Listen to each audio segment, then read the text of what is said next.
He's going to go for another attempt here, that's for sure, because he is so close now. He's on the gearbox almost to the Ralph Lauren car. Looks for the inside. That's defended by Ocon, and Ocon is being really forceful in terms of his defending. Lando Norris tries to go around the outside. It's never going to work. That was the perhaps the biggest attack that we've seen from Lando Norris. Here he comes again, going towards the Choleres. Is there going to be wheel banging between the two of them? Lando Norris on the inside just has to dial out of it because Ralph Lauren has got the measure of him. But again, Lando Norris is still trying. He's really putting the pressure on. The cars are side by side, Alex.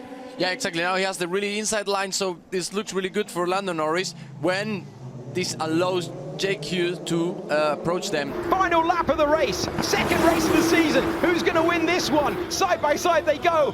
Wait for the speed here. Who appears in our picture in the lead? It's Oscar Piastri who gets past, but Lundgaard's going to risk it, and that will be tight, tight, tight. He doesn't need to risk this one, but he will. Oh, they're all over the curb. How have they managed to get through there? Oscar Piastri takes the lead. Where we're back racing once again. Russell's going to get swallowed.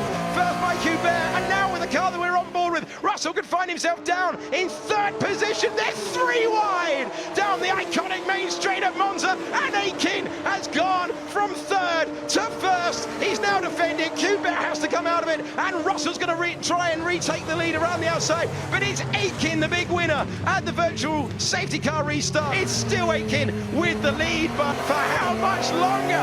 Because his teammate is pressuring him all the way through. Akin just about hanging on. He's going to have to go tight to the inside line. He's going to it's the outside now, but it turns into the inside for the chicane. Is Russell able to improve? He's got the lead for the moment, but can he be the last of the late breakers and maintain it? No! Akin, is he going to get it slowed down? Just about. Superb action, but look at the exit for Russell, who's got the inside line, and the battle goes corner for corner for corner. But now the lead belongs to George Russell. From his teammate, Colapinto falling away from Crawford, who's making his way up the road ahead. But there is Paul Aaron turning then through the mid-corner. Amri Cordier actually turning through the mid-corner of La Source. It's Antonelli side by side then with Colapinto. Big moment of brinkmanship. Antonelli gets there. Antonelli gets by, but they'll both be compromised, and Bearman's on the attack.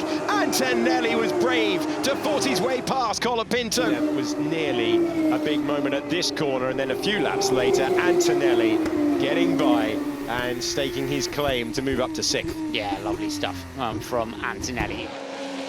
Up Radion they come. Now Rosenqvist is ahead of Guimaraes, but Guimaraes fights back. Look, he's in the tow, and look at this for the race lead. Ocon versus Bright Meisner versus Serraris. Verstappen is in the mix as well, and Menezes tries to join in. Verstappen round the outside. Brilliant move. Brilliant. Verstappen leads. Ocon tries to fight back, but he can't do it. Max Verstappen from third to first, heading into Leclerc. They're side by side. Ocon again challenging Verstappen. He's on the outside. He's going to do it this time, and he moves right across on Verstappen. Through he goes. But Verstappen fights back. Round the outside. He's done it. Brilliant stuff. Absolutely stunning. Verstappen loses the lead, and straight away he's on his toes and he takes it back.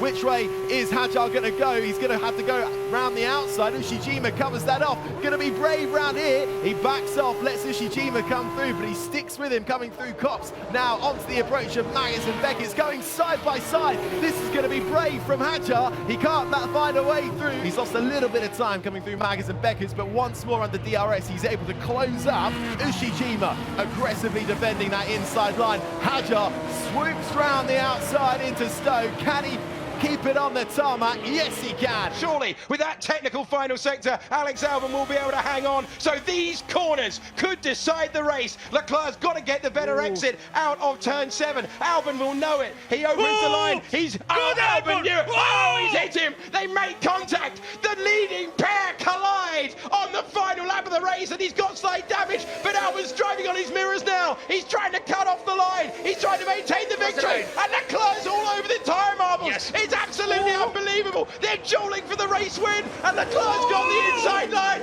Can you believe that move? Charles Leclerc Wow, that was magnificent! Oh, PK around the outside of Piccioni, and still there, and here comes Hamilton, 3 wide into Magus. This isn't going to work. Yes, it is, and Hamilton wins, and PK's on the grass, and through the barriers he goes. Oh, and nearly gets collected by the cars behind him, Filippi and Villa. Fantastic stuff. Great chance to watch this again. Yeah, look at this. Oh, Lordy. Piccioni.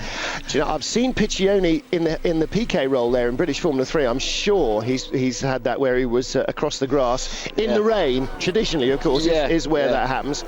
Dad getting excited. And now he's riding these wheel tracks as we go onto the pit straight, building up to 180 miles an hour. Giotto looking left, looking right. He's going to hug that defensive line and force Albon the long way round. He's momentarily ahead, but can he slow it down? Will he have better traction? Oh, they're so close to contact, but going all the way around the outside. Alexander Albon with a brilliant move to take first position in the race. Карлос, машина была нестабильна на разгоне. Вот это небольшая прямая к 4-му повороту. Фу, мы видели, с недостаточной поворачиваемостью входит туда Марценко, но и Сайнс не может его опередить. Правый, пятый, закрывающийся на подъеме. По внешней пробует проехать Карлос Сайнс. Там дальше будет торможение к шикане. Значительно быстрее болит Зеты, но на лучшей траектории в шикане сейчас будет Марценко. Не пускает он пока. Пробует перекрестить, и здесь практически получается. Ух, с боковым скольжением 4 колес Марценко выходит из шиканы, и Карлос Сайнс уже впереди. В 8-й поворот он входит впереди. And whether Lawson forced him off, but he's still going at him, isn't he? Down to the second part of the swimming pool. We'll have a look at that again. Piastri will, of course, say he left me no option. I had to go straight through the new chicane, but here comes Lawson. He's going for it again. The leading two side by side through the rash gas, and Liam Lawson finds a way through to take the lead. Magnificent driving from Liam Lawson. He's forced his way by. But this was the eventual move. Lawson just finds him a gap. And to be fair to Piastri, did give him space on the inside.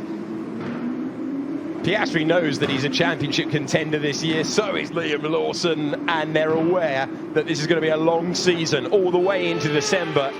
Down towards 6. DRS open for Lindblad. And they are being caught now by Jack Crawford. Oh, that's an ambitious attempt for Lindblad, and there's almost going to be contact between the pair. Oh, how on earth did they make it through turn 6 there? That was a brave move from Lindblad. He came from a long way back. And meanwhile, we've got more side-by-side action through that chicane, and it's Dino Beganovic now trying to get by John Bennett, and the battle continues out front. And they're only losing time in doing this when it comes to the pit stop phase, these two. Yeah, they're relying completely on another safety car, aren't they, though? Fornaroli can sense it coming from Lindblad. If he had 6 mirrors, he'd have looked in all of them on his way down towards turn 9. It is so tight. 5 to go. This is for the lead. Yuki Tsunoda trying to go through, and he is going to get to the inside. Huge defense offered by Mazepin. Huge commitment in response from Yuki Tsunoda, who takes the lead. It is DRS for Nikita Mazepin. He's just going to keep his foot to the floor, and he's going to retake P1. What a battle we've got here. And they both go wide. Dragovic is going to try and make it 3 wide. Tsunoda hangs on. From Bourdais, from Salins, from Montagny, then Webber in the orange car being challenged by this flying Spanish teenager, Fernando Alonso, who really is charging, still hanging on to this 5th place, but Alonso looking at the outside as they go round that long right-hander. He's not going to get past there, surely, but he's going to line up for the Adelaide hairpin. That's where they all like to do it, the Supernova team. And we ride with Junqueira now, and Alonso in front of him is going ahead of Webber. He does it. And, Junqueira spun it. Junqueira watching Webber lose that place, has spun the car under braking. So, and load of cars running out onto the runoff area, but I think they've all got going once again as Lance Stroll is continuing to try and wrestle back that P1 position. Look at this battle between the three of them. Oh, they've touched, and it's Stroll and Gunther have come side by side into the Mercedes, and it looks as if Cassidy's going to be the big winner there on the entry into the Mercedes. And you can see Stroll makes a switch back, goes for the gap. It's not quite there, and interestingly enough, the actual contact probably turned Stroll back onto the racing line more than anything else and allowed him to keep the lead. I think you're right. Cassidy and Gunther, who's now third, but are they damaged? Got to get at least something out of this. He's definitely chasing him down. This is going to be an opportunity. Here comes Ocon, but Ocon's shutting in the door. Oh my word, he almost pushes into the wall. Ocon will not take that, and he gets through. Beautiful from Ocon. Don't you dare squeeze me to the wall, sunshine. I am coming through. Watch this. Ocon drifts to the right of the circuit, and look how much room he gives him. Nothing at all. 4 wheels over the white line there, pretty much. Oh, that was so close. And if they had tangled, that would have been an aeroplane accident.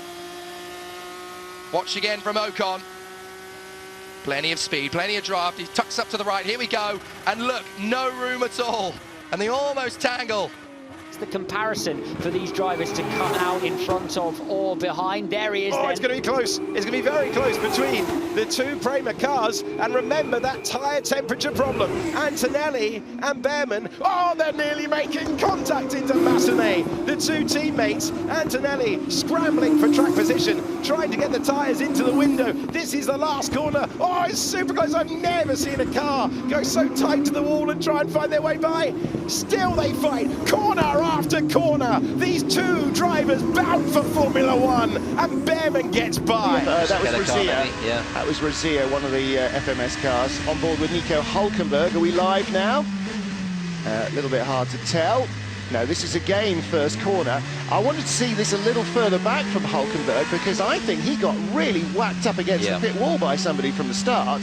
That is again replay of the run into the first corner. This is the top 4. This is live. This is top 4. This is him going for third actually. So he's done a great job to come from the 4th row. He's actually got the leader in his sights. This is third, second, first up ahead of us. He's going past Brent now. Fantastic traction. Look at the traction. Absolutely. Through turn number 11, and you can see drifting through there was Nikita Bedrin. Bortoleto got a much better run, and now he's going to have the outside line coming towards turn number 12. Will Bedrin be able to hold it on the brakes? I think he's just about been able to do so. Bortoleto looking left, now looking right. He's going to try and go all the way round the outside, coming through the penultimate corner, and not a good run at all there for Bedrin, and that's going to allow Bortoleto to take second place into the final corner. But out front, it's going to be a second win for Gabriele Mini. Bortoleto takes yet another podium to further extend his lead in this championship. Sorokin trying to go around the outside of the first turn. You're not going to get any joy doing that, and Gasly, in fact, has the momentum, and he's got the position back. Pierre Gasly for Prima going alongside. Who's going to yield as they go? He won't go around the outside, will he? That's absolutely incredible. What commitment from Pierre Gasly. That is absolutely unbelievable. This was something special from Pierre Gasly. They were level going into Eau Rouge, and he just kept his foot planted and said, I'm not backing out. Roland on the right, Gasly down the inside. And you saw the wiggle he had at the top of the hill by taking that much speed at the tighter line.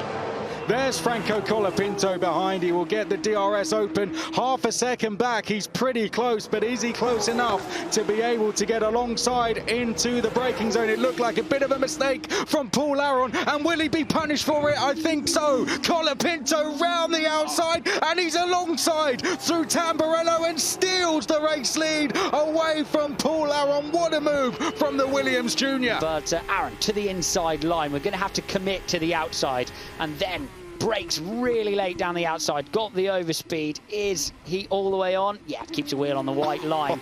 Was there the tiniest bit of contact? Daniel Ricciardo maybe just as quick in a straight line, but when they get to the corners, he is going to struggle. If he's going to strike, he needs to do it now when he's in the slipstream, while that wing is still holding on. He's trying to go around the outside. He's got the line, but has he got the grip? No, he has not. Allward right up behind him. That's Valtteri Bottas, the Finnish driver for ART. Sweeps around the two of them. He's trying to take the lead. Fantastic stuff, and the road goes to him. He's wheel-to-wheel with Sam Bird.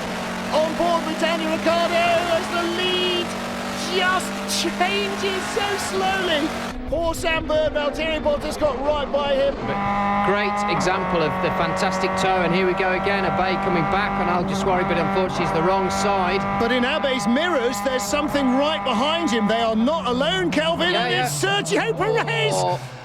Goodness me, into the Roger, 3 cars go in. The Carlin boys watching on the monitors. And Perez, 14th on the grid, is